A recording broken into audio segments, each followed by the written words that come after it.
Selected speeches of His Imperial Majesty Haile Selassie I, read by Dan Tafari. Appeal to the League of Nations. I, Haile Selassie I, Emperor of Ethiopia, am here today to claim that justice which is due to my people, and the assistance promised to it 8 months ago when 50 nations asserted that aggression had been committed in violation of international treaties. There is no precedent for a head of state himself speaking in this assembly. But there is also no precedent for a people being victim of such injustice and being at present threatened by abandonment to its aggressor. Also, there has never before been an example of any government proceeding to the systematic extermination of a nation by barbarous means, in violation of the most solemn promises made by the nations of the earth, that there should not be used against innocent human beings the terrible poison of harmful gases. It is to defend a people struggling for its age-old independence that the head of the Ethiopian Empire has come to Geneva to fulfill this supreme duty, after having himself fought at the head of his armies. I pray to Almighty God that He may spare nations the terrible sufferings that have just been inflicted on my people, and of which the chiefs who accompany me here have been the horrified witnesses. It is my duty to inform the governments assembled in Geneva, responsible as they are for the lives of millions of men, women, and children, of the deadly peril which threatens them, by describing to them the fate which has been suffered by Ethiopia. It is not only upon warriors that the Italian government has made war. It has above all attacked populations far removed from hostilities in order to terrorize and exterminate them. At the beginning, towards the end of 1935, Italian aircraft hurled upon my armies bombs of tear gas. Their effects were but slight. The soldiers learned to scatter, waiting until the wind had rapidly dispersed the poisonous gases. The Italian aircraft then resorted to mustard gas. Barrels of liquid were hurled upon armed groups, but this means also was not effective. The liquid affected only a few soldiers, and barrels upon the ground were themselves a warning to troops and to the population of the danger. It was at the time when the operations for the encircling of Mekelle were taking place that the Italian command, fearing a rout, followed the procedure which it is now my duty to denounce to the world. Special sprayers were installed on board aircraft so that they could vaporize over vast areas of territory a fine, death-dealing rain. Groups of 9, 15, 18 aircraft followed one another so that the fog issuing from them formed a continuous sheet. It was thus that, as from the end of January 1936, soldiers, women, children, cattle, rivers, lakes, and pastures were drenched continually with this deadly rain. In order to kill off systematically all living creatures, in order the more surely to poison waters and pastures, the Italian command made its aircraft pass over and over again. That was its chief method of warfare. Ravage and terror. The very refinement of barbarism consisted in carrying ravage and terror into the most densely populated parts of the territory, the points farthest removed from the scene of hostilities. The object was to scatter fear and death over a great part of the Ethiopian territory. These fearful tactics succeeded. Men and animals succumbed. The deadly rain that fell from the aircraft made all those whom it touched fly, shrieking with pain. All those who drank the poisoned water or ate the infected food also succumbed in dreadful suffering. In tens of thousands, the victims of the Italian mustard gas fell. It is in order to denounce to the civilized world the tortures inflicted upon the Ethiopian people that I resolved to come to Geneva. None other than myself and my brave companions in arms could bring the League of Nations the undeniable proof. The appeals of my delegates addressed to the League of Nations had remained without any answer. My delegates had not been witnesses. That is why I decided to come myself, to bear witness against the crime perpetrated against my people and give Europe a warning of the doom that awaits it if it should bow before the accomplished fact. Is it necessary to remind the Assembly of the various stages of the Ethiopian drama? For 20 years past, either as heir apparent, regent of the empire, or as emperor, I have never ceased to use all my efforts to bring my country the benefits of civilization, and in particular to establish relations of good neighborliness with adjacent powers. In particular, I succeeded in concluding with Italy the Treaty of Friendship of 1928, which absolutely prohibited the resort, under any pretext whatsoever, to force of arms, substituting for force and pressure the conciliation and arbitration on which civilized nations have based international order. Country more united. In its report of October 5th, 1935, the Committee of 13 recognized my effort and the results that I had achieved.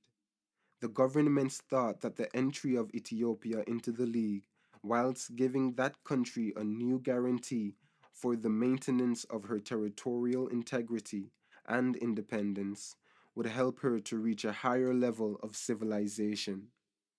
It does not seem that in Ethiopia today there is more disorder and insecurity than in 1923. On the contrary, the country is more united and the central power is better obeyed. I should have procured still greater results for my people if obstacles of every kind had not been put in the way by the Italian government, the government which stirred up revolt and armed the rebels.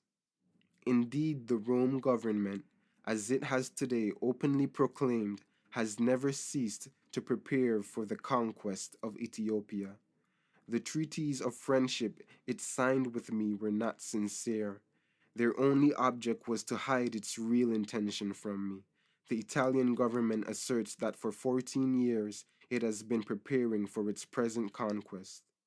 It therefore recognizes today that when it supported the admission of Ethiopia to the League of Nations in 1923, when it concluded the Treaty of Friendship in 1928, when it signed the Pact of Paris outlawing war, it was deceiving the whole world. The Ethiopian government was, in these solemn treaties, given additional guarantees of security which would enable it to achieve further progress along the pacific path of reform on which it had set its feet and to which it was devoting all its strength and all its heart. Walwal Pretext. The Walwal incident in December 1934 came as a thunderbolt to me. The Italian provocation was obvious, and I did not hesitate to appeal to the League of Nations. I invoked the provisions of the Treaty of 1928, the principles of the Covenant. I urged the procedure of conciliation and arbitration. Unhappily for Ethiopia, this was the time when a certain government considered that the European situation made it imperative at all costs to obtain the friendship of Italy. The price paid was the abandonment of Ethiopian independence to the greed of the Italian government. This secret agreement, contrary to the obligations of the covenant, has exerted a great influence over the course of events.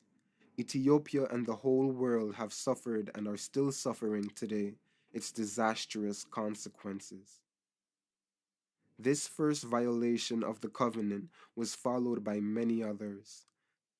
Feeling itself encouraged in its policy against Ethiopia, the Rome government feverishly made war preparations, thinking that the concerted pressure which was beginning to be exerted on the Ethiopian government might perhaps not overcome the resistance of my people to Italian domination. The time had to come.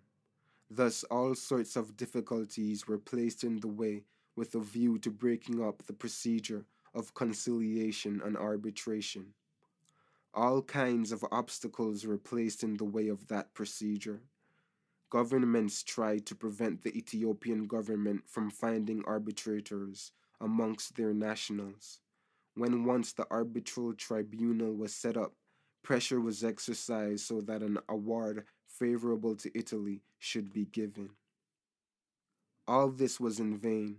The arbitrators, two of whom were Italian officials, were forced to recognize unanimously that in Walwal incident, as in the subsequent incidents, no international responsibility was to be attributed to Ethiopia. Peace efforts.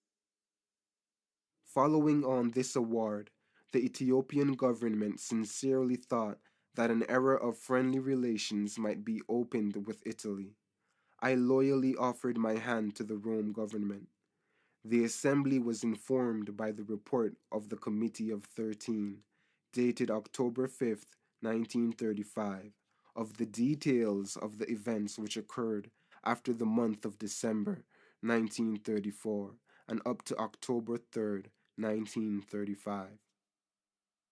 It will be sufficient if I quote a few of the conclusions of that report.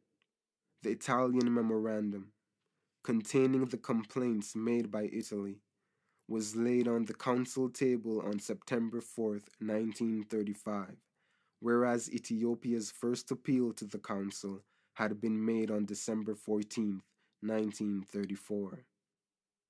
In the interval between these two dates, the Italian government opposed the consideration of the question by the council on the ground that the only appropriate procedure was that provided for in the Italo-Ethiopian Treaty of 1928. Throughout the whole of that period, moreover, the dispatch of Italian troops to East Africa was proceeding. These shipments of troops were represented to the council by the Italian government as necessary for the defense of its colonies menaced by Ethiopia's preparations. Ethiopia, on the contrary, drew attention to the official pronouncements made in Italy which, in its opinion, left no doubt as to the hostile intentions of the Italian government. From the outset of the dispute, the Ethiopian government has sought a settlement by peaceful means. It has appealed to the procedures of the covenant.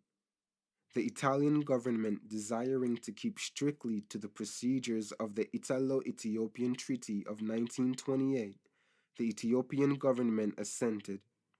It invariably stated that it would faithfully carry out the arbitral award even if the decisions went against it. It agreed that the question of the ownership of Walwal should not be dealt with by the arbitrators, because the Italian government would not agree to such a course. It asked the council to dispatch neutral observers and offered to lend itself to any inquiries upon which the council might decide. Once the Walwal dispute had been settled by arbitration, however, the Italian government submitted its detailed memorandum to the council in support of its claim to liberty of action. It asserted that a case like that of Ethiopia cannot be settled by the means provided by the covenant. It stated that, since this question affects vital interest and is of primary importance to Italian security and civilization, it would be failing in its most elementary duty did it not cease once and for all to place any confidence in Ethiopia, reserving full liberty to adopt any measures that may become necessary to ensure the safety of its colonies and to safeguard its own interests. Covenant violated. Those are the terms of the report of the Committee of 13. The Council and the Assembly unanimously adopted the conclusion that the Italian government had violated the covenant and was in a state of aggression. I did not hesitate to declare that I did not wish for war, that it was imposed upon me, and I should struggle solely for the independence and integrity of my people, and that in that struggle I was the defender of the cause of all small states exposed to the greed of a powerful neighbor. In October 1935, the 52 nations who are listening to me today gave me an assurance that the aggressor would not triumph, that the resources of the covenant would be employed in order to ensure the reign of right and the failure of violence. I ask the 52 nations not to forget today the policy upon which they embarked 8 months ago, and on faith of which I directed the resistance of my people against the aggressor, whom they had denounced to the world. Despite the inferiority of my weapons, the complete lack of aircraft, artillery, munitions, hospital services, my confidence in the League was absolute. I thought it to be impossible that 52 nations, including the most powerful in the world, should be successfully opposed by a single aggressor. Counting on the faith due to treaties, I had made no preparation for war, and that is the case with certain small countries in Europe. When the danger became more urgent, being aware of my responsibilities toward my people, during the first 6 months of 1935, I tried to acquire armaments. Many governments proclaimed an embargo to prevent my doing so, whereas the Italian government, through the Suez Canal, was given all facilities for transporting without cessation and without protest troops, arms, and munitions. Forced to mobilize. On October 3rd, 1935, the Italian troops invaded my territory. A few hours later only, I decreed general mobilization. In my desire to maintain peace, I had, following the example of a great country in Europe on the eve of the Great War, caused my troops to withdraw 30 kilometers as to remove any pretext of provocation. War then took place in the atrocious conditions which I have laid before the Assembly. In that unequal struggle between a government commanding more than 42 million inhabitants, having at its disposal financial, industrial, and technical means which enabled it to create unlimited quantities of the most death-dealing weapons, and, on the other hand, a small people of 12 million inhabitants, without arms, without resources, having on its side only the justice of its own cause and the promise of the League of Nations. What real assistance was given to Ethiopia by the 52 nations who had declared the Rome government guilty of a breach of the covenant and had undertaken to prevent the triumph of the aggressor?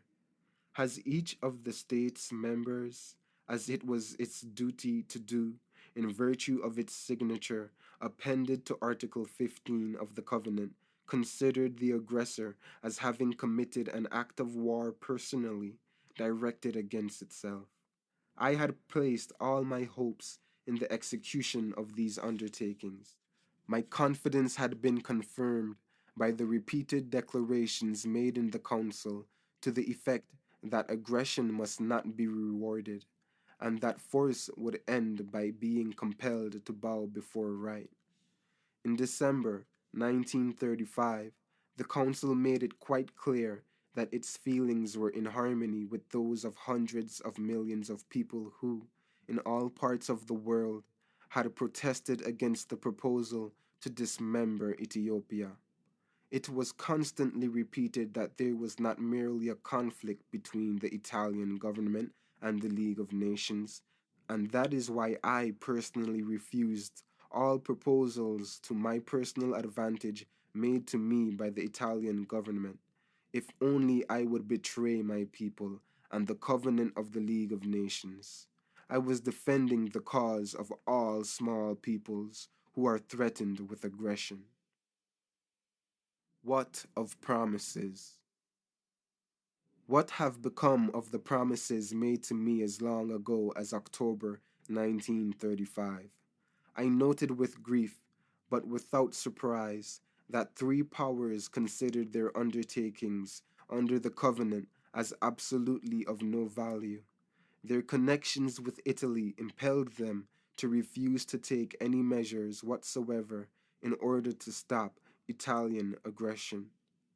On the contrary, it was a profound disappointment to me to learn the attitude of a certain government which, whilst ever protesting its scrupulous attachment to the covenant, has tirelessly used all its efforts to prevent its observance. As soon as any measure which was likely to be rapidly effective was proposed, various pretexts were devised in order to postpone even consideration of the measure. Did the secret agreements of January 1935 provide for this tireless obstruction? The Ethiopian government never expected other governments to shed their soldiers' blood to defend the covenant when their own immediately personal interests were not at stake. Ethiopian warriors asked only for means to defend themselves.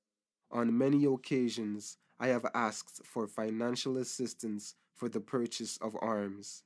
That assistance has been constantly refused me. What, then, in practice, is the meaning of Article 16 of the Covenant and of collective security?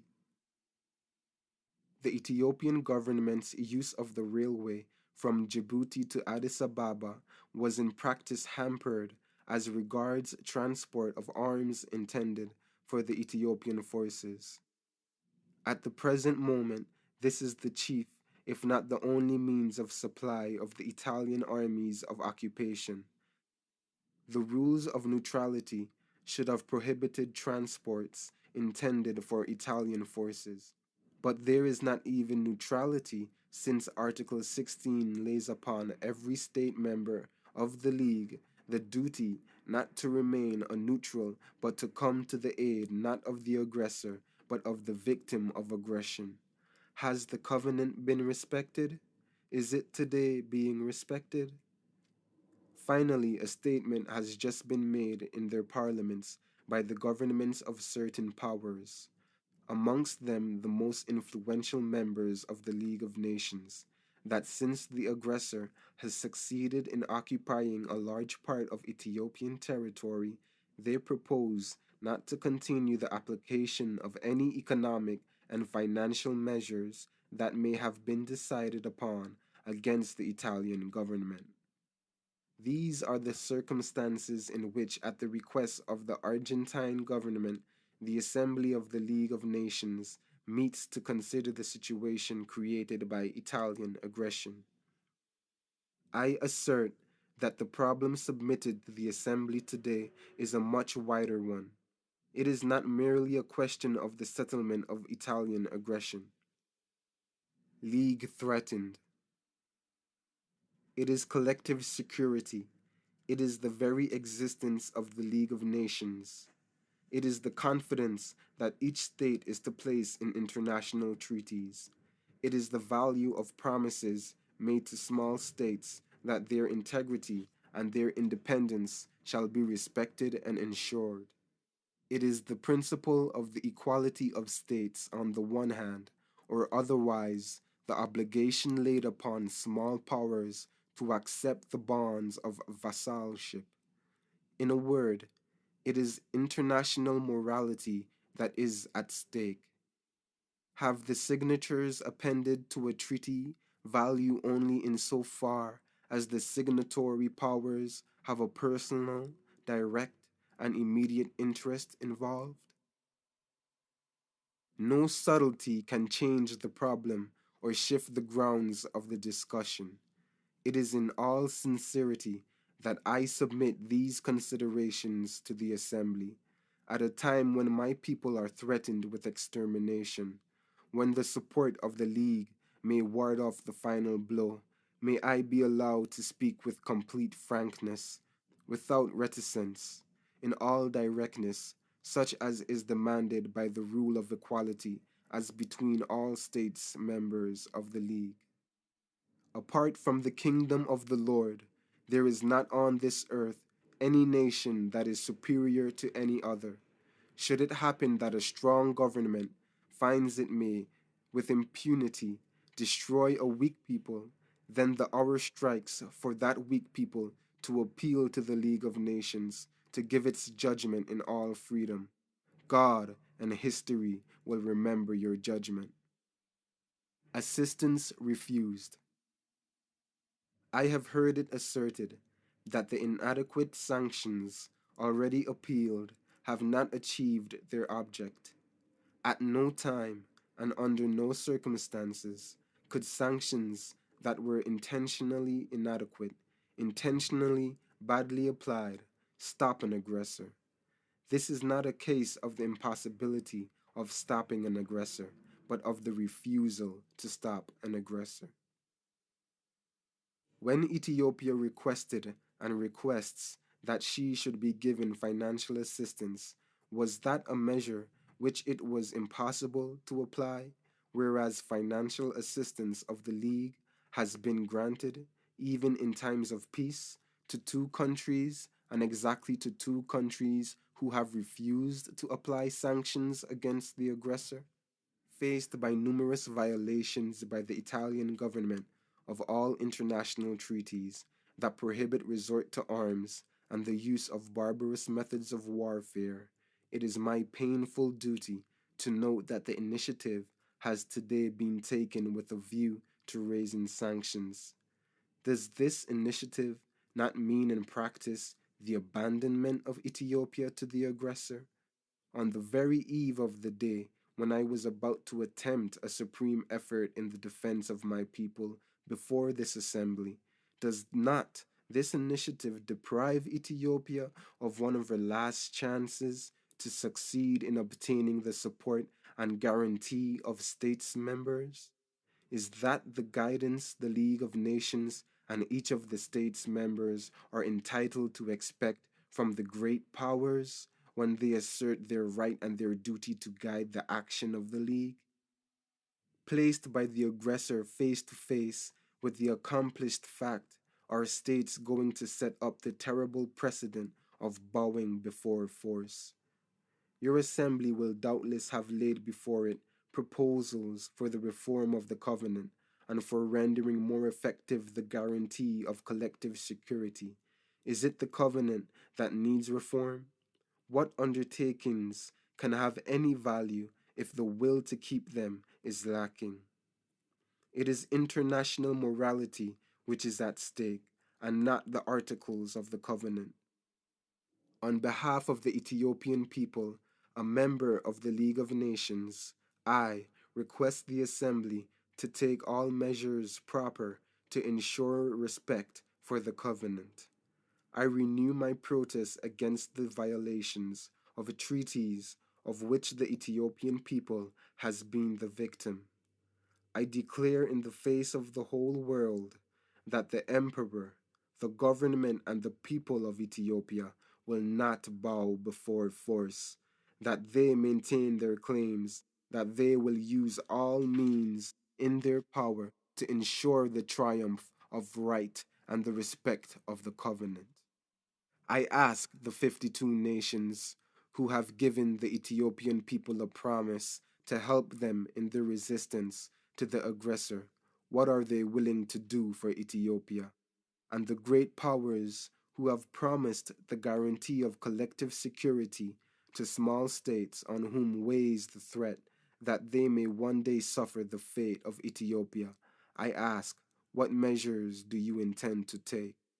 Representatives of the world, I have come to Geneva to discharge in your midst the most painful of the duties of the head of state. What reply shall I have to take back to my people?